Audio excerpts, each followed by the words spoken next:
Thank you for joining us for The Drive Back, the movie podcast where we imitate our favorite thing to do after a movie, which is to talk about it on the ride home. I'm Garrett, and as always, I'm joined by my good friend and co-host, Adrian. Hey.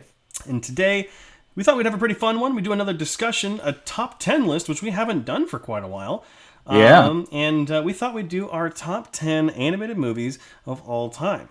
So all this and more coming up on The Drive Back.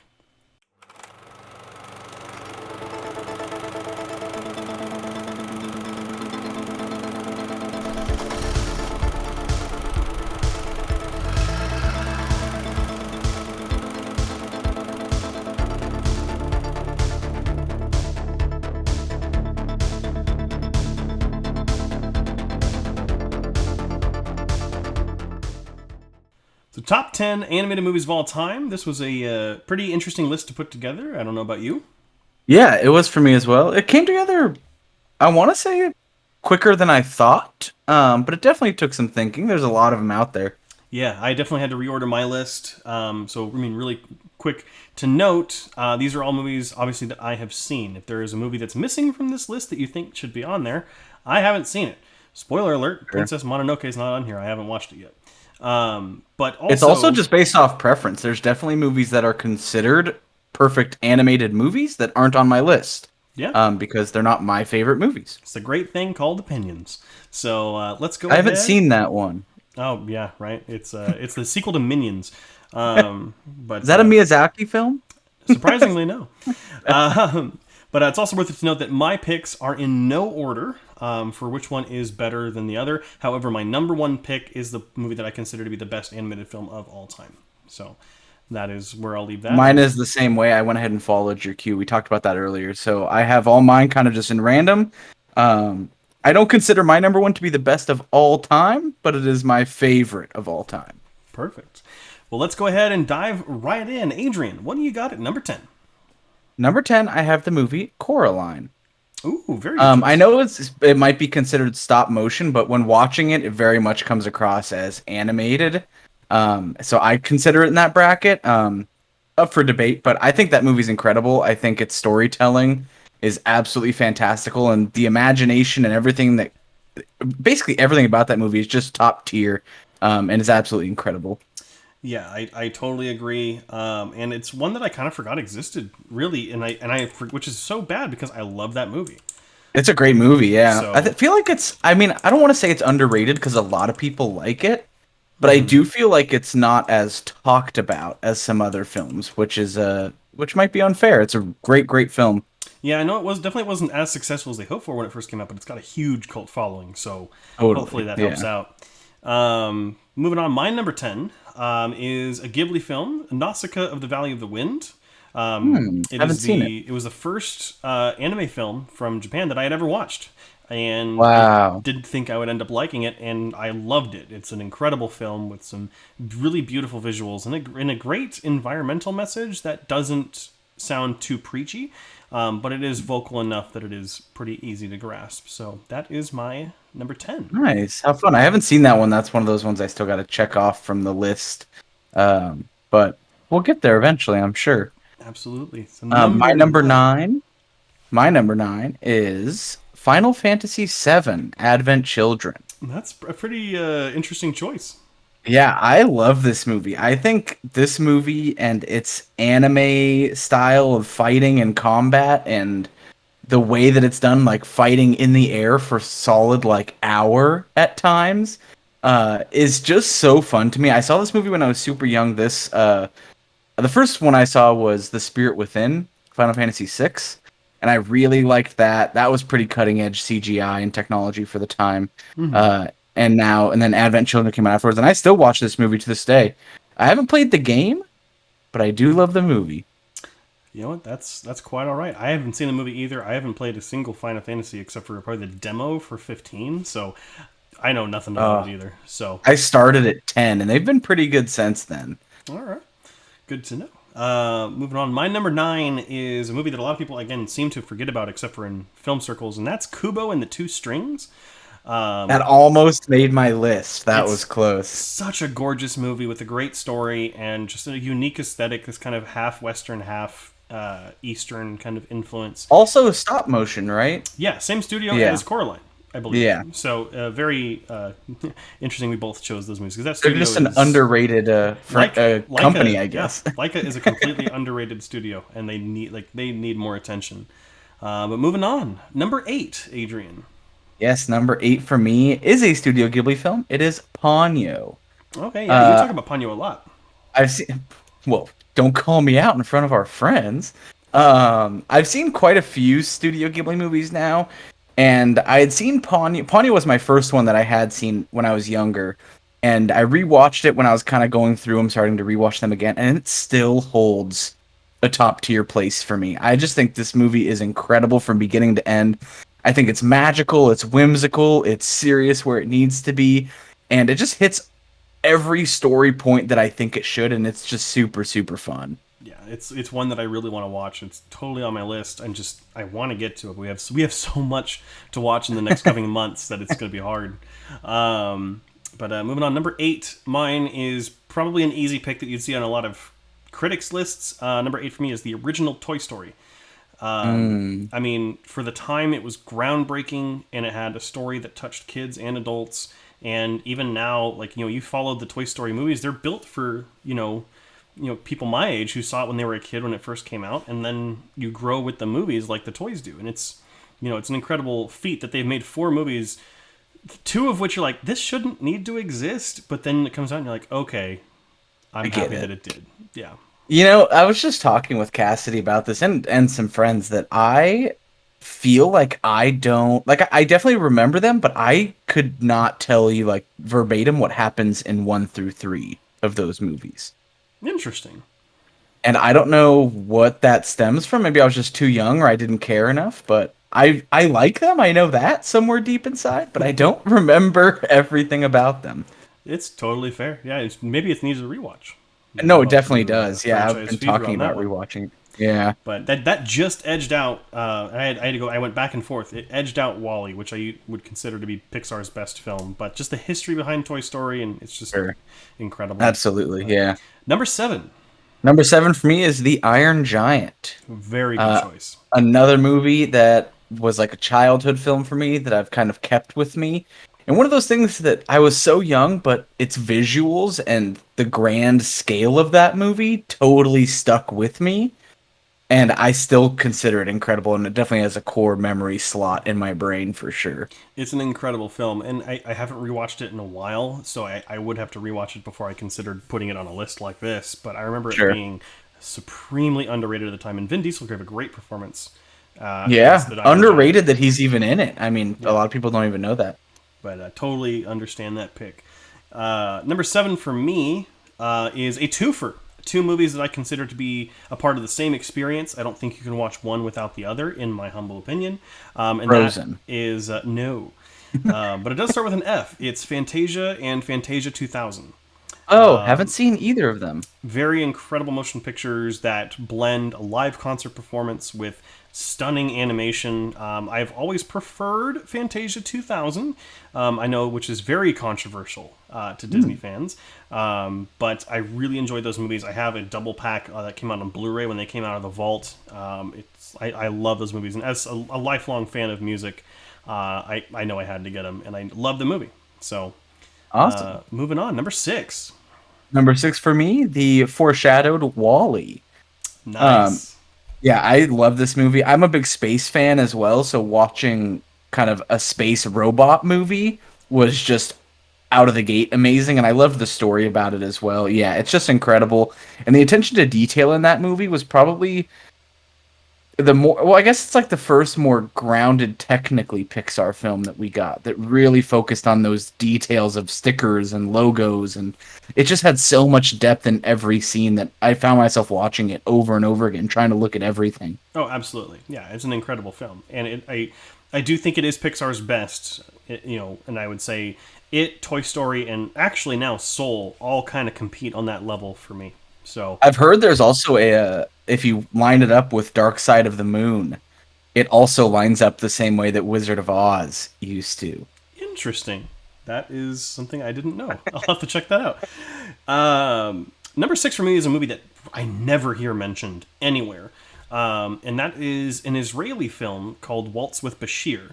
Mm. That I watched during high school and rewatched a couple of years ago, and it's an incredible film told from the point of view of two Israeli veterans who had served with the IDF, and whatever your stance is on Israel, we're not getting political here, but it's just an incredible film of someone who has been suppressing memories of these horrid memories of war and having them all come back to him and kind of wondering how he survived. And it's done in a very unique animation style that kind of blends some live action cuts with like animation on top of it. It's a very interesting animated movie, and I highly Very recommend fast. anyone watch it, no matter I'll have to what check your it out. stance is on the current situation. Sure, I'll have to check it out. I haven't seen it It's an or awesome heard of film. it.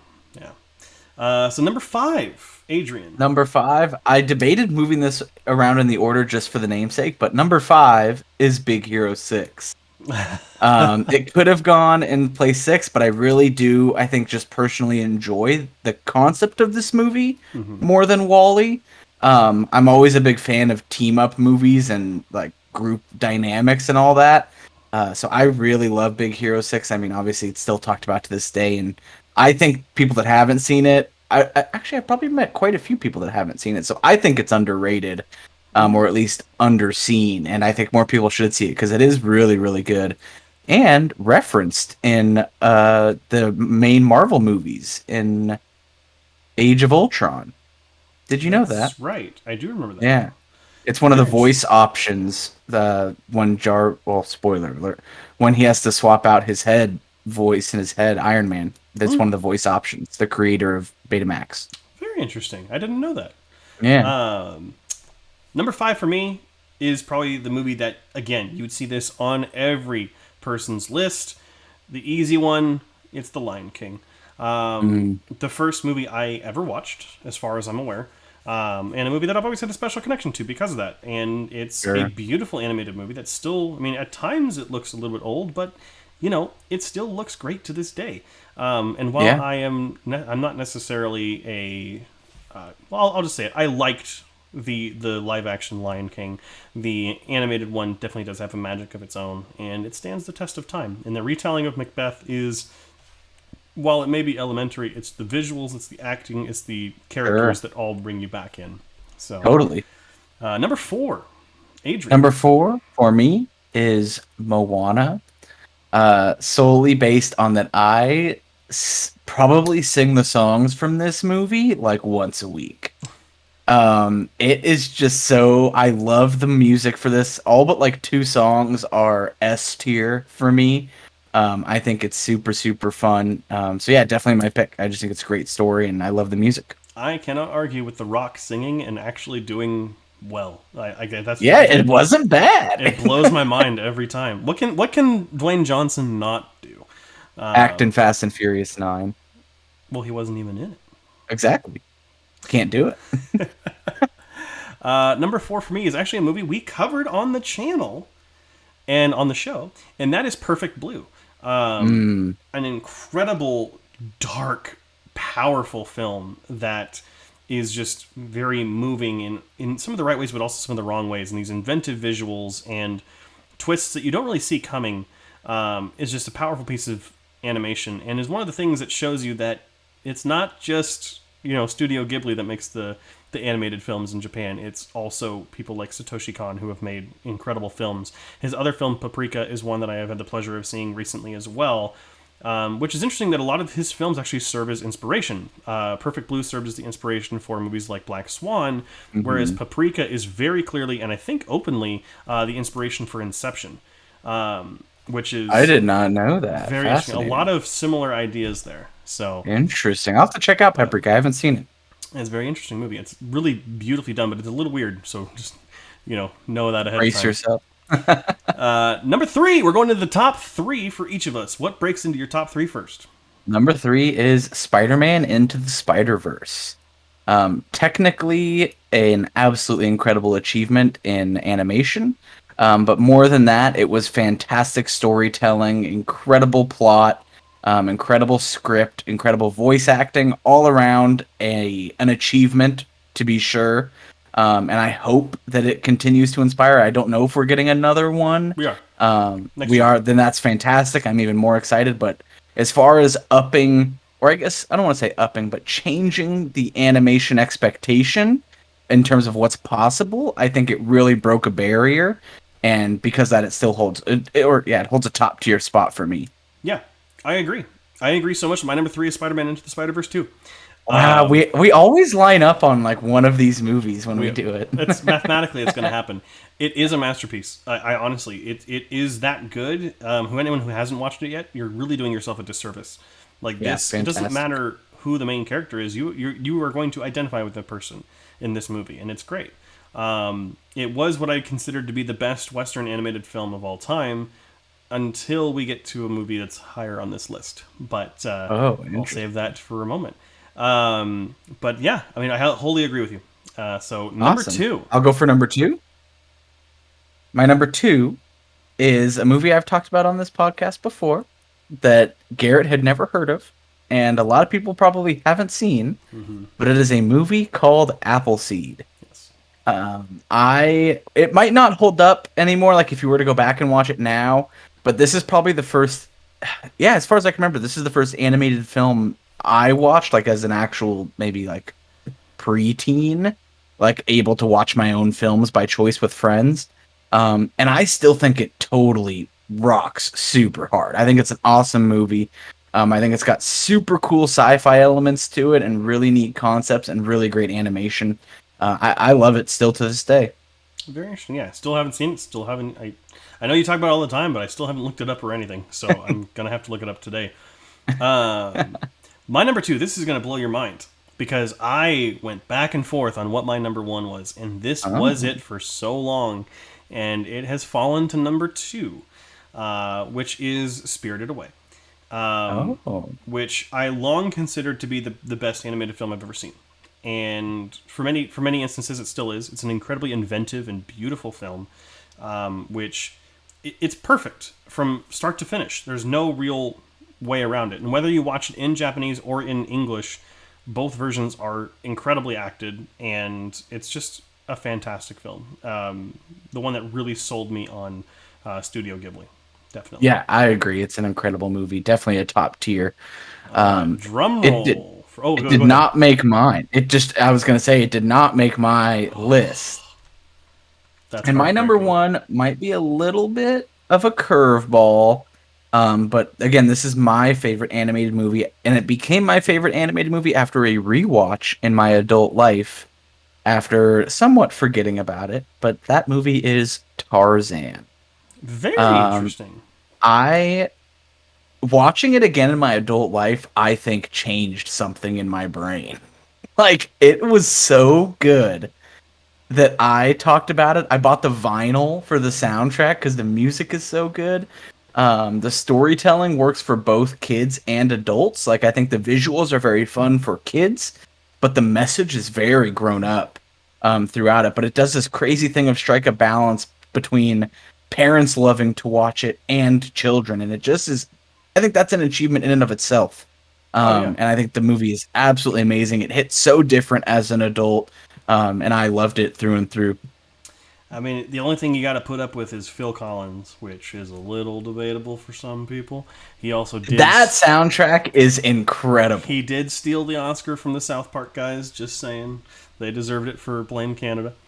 I'm just messing really. It's been a long time since I've seen Tarzan, so I can't. You should rewatch it. It's so good. I'm sure it's on Disney Plus. I just need to. I've seen tons of memes too of them saying like, "Phil, you know this is just about apes, right?" And him playing the piano while it's on fire, and just going so heavy on the soundtrack.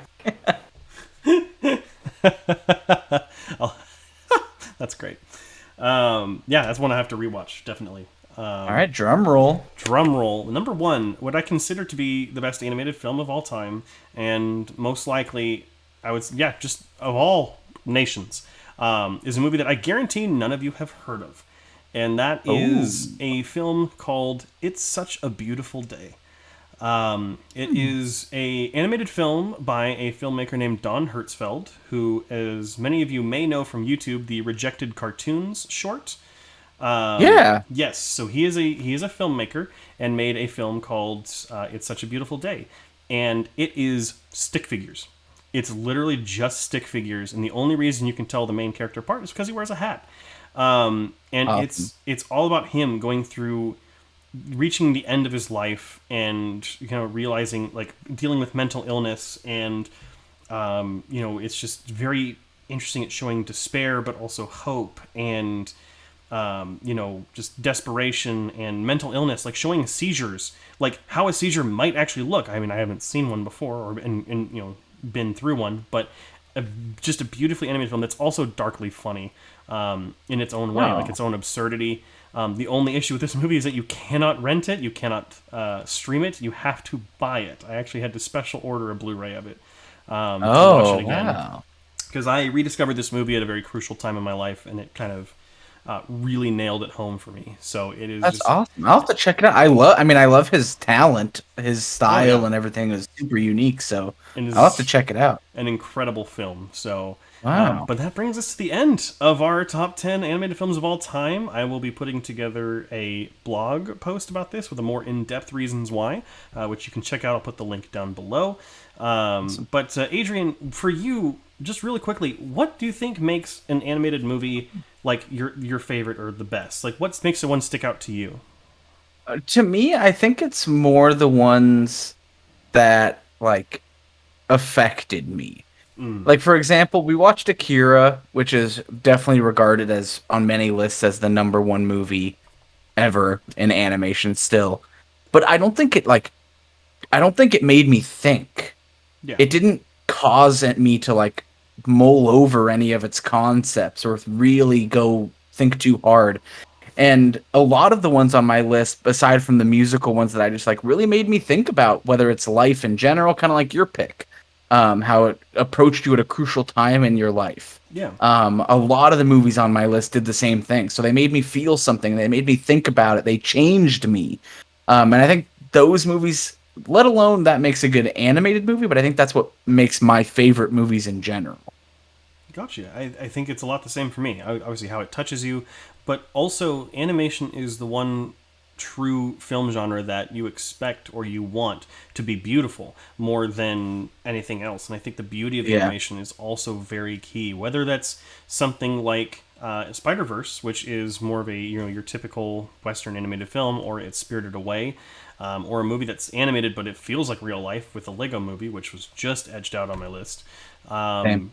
Like it just our sense of beauty, and a lot of the time they tell stories that you can't really tell in live action. You get more imagination out of these films, Absolutely.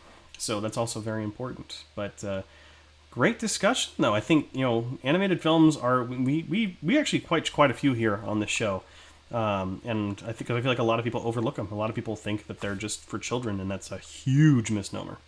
Yeah, a lot of people definitely view anime and animation films as unapproachable, but there are some great stories to be told, and they're being told. You just have to branch out just a little bit. Yeah. And we've given some great recommendations before. We don't have to dive into them now, but on ones you can start watching if you're trying to dip your toes into animation, we've Yes. covered a couple of them. If you go back in our catalog, there's definitely ways to kind of get used to it. They're so good. There's so many good stories out there, and people are telling them so well, just in different mediums. And you should definitely check it out. Absolutely. And with an interesting segue, Adrian, where can our listeners check us out online? Yeah, you could check us out at the Drive Back Podcast, pretty much everywhere.